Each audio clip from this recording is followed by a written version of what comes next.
Hello दोस्तों, welcome to my YouTube channel. और कैसे हो दोस्तों? आशा करती हूँ कि आप सभी ठीक ठाक होंगे।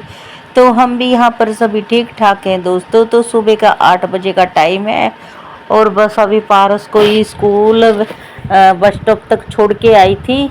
और बस थोड़ा सा मतलब सुबह के काफ़ी देर की उठी होती ना, तो इस टाइम तक थोड़ी भूख वगैरह लगी जाती है। तो बस थोड़ी सी मैंने अभी खाना मैं बाद में खाऊंगी, पहले सारा जो भी काम है ना सारा सोचती हूँ अपना कार सारा काम ही निपटा लूँ। और फिर मैंने थोड़ी सी छाछ वो वगैरह पी ली थी, तो थोड़ा सा मतलब एनर्जी सी आ जाती है। और मौसम आज बिल्कुल काली घटाएं छाई हुई हैं, तो फिर मैंने सोचा कहीं मेरा फिर सारा इंद्र देवता ना प्रसन्न हो जाए और बारिश धमधम बरसने लग जाए। उससे पहले अपना जो भी काम है ना फटाफट से निपटा लूँ। वैसे तो मशीन में ड्राई करे हुए कपड़े थे, थोड़ी सी हवा सी भी निकल जाएगी तो मतलब सूख ही जाएंगे। तो जल्दी जल्दी से फिर मैंने अपने कपड़े थे ये सारे मैंने सूखने डाल दिए। अभी यहीं दीवार पे ही सूखने डाल देती हूँ, क्योंकि वैसे भी हमारे यहाँ पे कोई ज़्यादा जगह है नहीं घर में कपड़े सुखाने की कि तार वगैरह बांध लूँ। और छत पे मतलब जाने के लिए सीढ़ी वगैरह भी नहीं है, तो बस डेली डेली कपड़े धो लेती हूँ कि जो बस यहाँ दीवार पे सूखने से मेरा हो जाता है। और ज़्यादा कपड़े मैं इकट्ठे भी नहीं करती। और एक अंदर किचन वगैरह मैंने सारा साफ कर दिया, बाहर का भी कर दिया। और दूसरा रूम भी, बस ये रूम सबसे लास्ट में ही होता है क्योंकि यहीं पे सारे लेटे रहते हैं। और मतलब दीपांशी के पापा लेट तक सोए रहते हैं, तो बस वो भी उठ के नहा धो के खाना वगैरह खा के कोई काम से गए हैं। वैसे ड्यूटी तो उनकी शाम की है, वैसे उन्हें किसी के काम से जाना तो वो अपने काम गए। तो बस फिर अभी ये कमरा भी बेला हो ही गया था, यानी कि फ्री हो गया था, तो सोचा बस इसका भी सारी डस्टिंग वगैरह सारी झाड़ झड़ैया साफ़ सफाइयाँ सारी कर दूँ।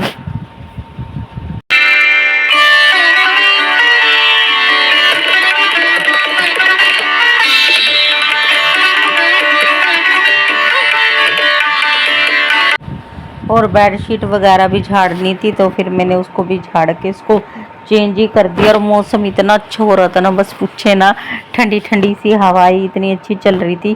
सोच रही थी बस बाहर, ऐसे मन तो इतना कर रहा था कि बस सारा काम कुम छोड़ के आराम से बाहर खाट बिछी हुई है उसके ऊपर बैठ के आराम से बस लेट के थोड़ा बहुत फ़ोन चलाऊं। फिर मैंने सोचा नहीं, आलस्य करने से कुछ नहीं बनता, आलस्य करने से अपना ही काम पेंडिंग पड़ा रहेगा। और फिर काम किसके भरोसे से छोड़ने से क्या बनता है, जब करना ही हमें होता है।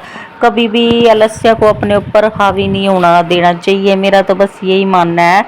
आलस्य होता है ना, ये इंसान का सबसे बड़ा शत्रु होता है। आलस्य को, इस आलस्य को अपने ऊपर जो हावी होने देता है ना, तो उसकी तो ज़िंदगी वैसे भी झंड सी हो जाती है, नरक बन जाती है, जो काम को टालते रहते हैं। तो मैंने सोचा मौसम का क्या, मौसम तो ऐसे ही चेंज होता रहता है, मौसम तो बदलता रहता है, पर हम क्यों अपनी ये काम ना करने वाली आदत को बदले। तो बस फिर यही सोच के फिर अपने खुद को, हम जैसी हाउसवाइफ को तो कोई मोटिवेट करने वाला भी नहीं होता, खुद को खुद से ही खुद को मोटिवेट करना पड़ता अपने दिमाग को। तो बस फिर अपना जो मतलब काम वैसे मेरा ज़्यादा नहीं रहता था, फिर भी मैंने सोचा क्यों छोड़ दूँ इसको भी, जो भी रहता है अपना फटाफट से निपटा लूँ। और वैसे भी हाउसवाइफ को तो दिन भर में एक काम ख़त्म होता है तो दूसरा काम स्टार्ट हो जाता है, कुछ ना कुछ काम मतलब होता ही है। और छोटे छोटे काम हजारों गिनती के काम हो जाते हैं जिनका नाम भी नहीं आता भी, हाँ ये काम भी हुए करने होते हैं हाउसवाइफ को, और वे दिखते भी नहीं। और टाइम भी चुटर पुटर कामों में बहुत सारा टाइम हमारा चला ही जाता है।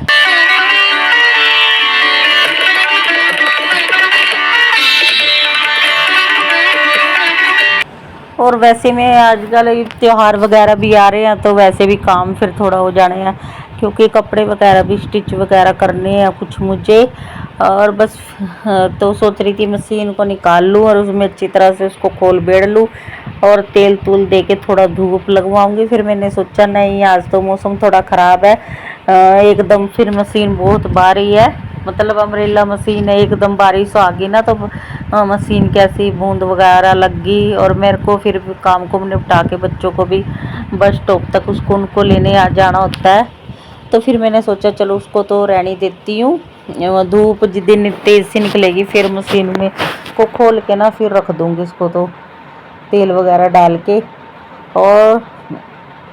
और वैसे भी वीरवार था, सूट वगैरह करते हैं, कटिंग नहीं करना होता है, ये है वो है। बस क्या करें, यहाँ पे मानते हैं इन चीज़ों को, वीरवार को सूट ना कटिंग करो, श्राद्ध में ना सूट कटिंग करो, ये ना करो वो ना करो। फालतू के पता नहीं ज़्यादा मेरे को तो ना वैसे ये सारी चीज़ें अंधविश्वास ही लगती हैं। ये ना करो वो ना करो। मैंने कहा कोई भी पितर देवता ये ऐसे नहीं कहता कि तुम अपने आप अपने शरीर पे इतनी गंदगी चढ़वा लो, नखून ना काटो, ये ना काटो वो ना काटो। सासू माँ ये सब इस तरह की मतलब फालतू की बातें ये करती रहती हैं, भी ये नहीं करना वो नहीं करना। मैंने कहा वैसे तो तुम नाखून थोड़ा सा भी नहीं बढ़ने देते, अरे यहाँ ये नाखून ना काटो वो ना काटो। बच्चों को, बच्चे का तो मगर सबसे ज़्यादा काटने की जरूरत पड़ती है। मैं इनकी तो मैडम गुस्सा करने लग जाती है, क्योंकि तो सुबह के टाइम में मेरे पारे इसके नाखून काट रही थी, तब बोल रही थी श्राद्ध में नाखून काट रही है, ये है वो है, पाप चढ़वा देगी हमारे ऊपर। मैंने कहा ऐसा कुछ नहीं है। बच्चा फिर पता मैडम भी गुस्सा करती है अगर नाखून एक बच्चे के बड़े हो जाए, फिर वो नोट चढ़ा के भेजती हैं प्लीज़ कट यू कट अपने बच्चे के नाखून कट करो। और बस ये मैं पारस को भी स्कूल से लेके आ गई थी, और बस बच्चे को तो मैंने आदत डाली हुई है कि जब भी आए अपनी यूनिफॉर्म तुरंत चेंज करवा ले। तो बस पारस को वही हैबिट पड़ी हुई है, वही जब भी आता है ना तो बस स्कूल साथ के साथ अपनी यूनिफॉर्म चेंज करवा लेता है। बस फिर अभी इसकी यूनिफॉर्म चेंज वगैरह करके इसको दूध वगैरह दे दूँगी, थोड़ा बहुत ये आराम कर लेगा।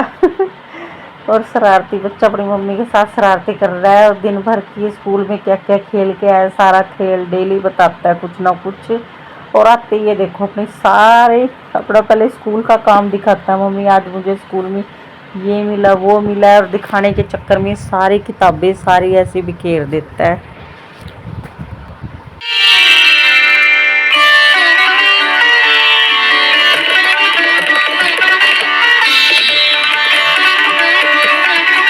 अब ये देखो बच्चा भी आता है, मतलब ये छोटे छोटे से काम कोई नहीं देखता घर में भी, हम हाउस वाइफ ये छोटे छोटे मोटे सब काम देखती हैं। उधर दीपांशी के पापा भी आ गए थे, आते ही तो वो तो फिर लेट गए कुंभकर्ण की तरह, उनका तो सारा दिन बस काम यही है सोते रहना। और बस फिर ये सारा जो भी पारस की मैंने सारा फैला दिया, सारा इसको एक चीज़ को फिर सारा समेटूंगी, क्योंकि अगर थोड़ी सी भी ढील छोड़ दी है ना मैंने बच्चे का, ये जैसे इन किताबें फैला रखी है, अगर मैंने ये छोड़ दी तो बस फिर तो ये कोई उत्तर में कोई पूर्व में कोई पश्चिम में चारों दिशाओं के तरफ यूं फैला देते हैं बच्चे। फिर सब चीज़ का ध्यान देना पड़ता है। अभी तो फिलहाल में इसके किताब वगैरह इसको मतलब डाल के इसको एक तरफ से टांग दूंगी इसके खूंटी पे, बैग को कपड़े को रखाती हूँ इसको। फिर शाम के टाइम में जब दीपांशी भी आ जाएंगे ना, दोनों भाई बहन की वर्दी एक साथ धुल के डाल देती हूँ। और ये तो लग गया फोन चलाने, और फिर ये हो गया था 2-2:30 बजे के करीब का टाइम हो गया था, 2 बजे। वैसे तो दीपांशी रोज़ 1:30 बजे आ रही है, क्योंकि उसके एग्ज़ाम चले हुए हैं, तो इसीलिए वैन जल्दी आ रही है। हम जाके जल्दी बैठ गए, और स्कूल वालों ने कोई बाद में बहुत लेट मैसेज छोड़ा, जब हमें 1 घंटे तक इंतज़ार करती रही। और फिर मैंने फ़ोन भी किया कि आज बच्चा मेरा अभी तक नहीं पहुंचा, वैन नहीं आई। फिर बाद में पता लगा वैन तो इसीलिए लेट है क्योंकि जो हमारे इस देश मतलब इंडिया की जो इस साल मिस इंडिया बनी है ना, वो दीपांशी के स्कूल की लड़की है, और दीपांशी के स्कूल में से इस पढ़ के गई हुई है, मतलब +2 उसने इन्हीं के स्कूल से की थी, और वो इस साल मिस इंडिया बनी है। तो वो ना इनके स्कूल में आई हुई है, तो मतलब अपना ताज वगैरह लेके आई, बच्चों के साथ सबके साथ नाची कूदी, सब बच्चों के साथ सेलिब्रेट किया उसने।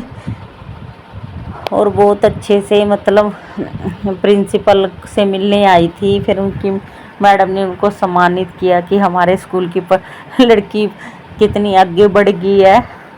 तो उसकी वजह से ना थोड़ा फंक्शन मतलब वो अचानक ही आई है मैडम से मिलने, तो उसकी वजह से ना थोड़ा लेट हो गई थी। बाद में इस चीज़ का हमें जानकारी मिली।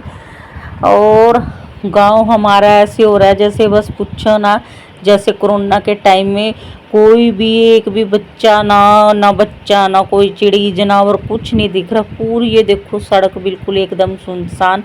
फिर मैं और पारस तो दोनों चल दिए थे घर की ओर, क्योंकि पारस को लगी थी प्यास। हमें 1 डेढ़ घंटा हो गया था बैठे बैठे का इंतज़ार करते हुए।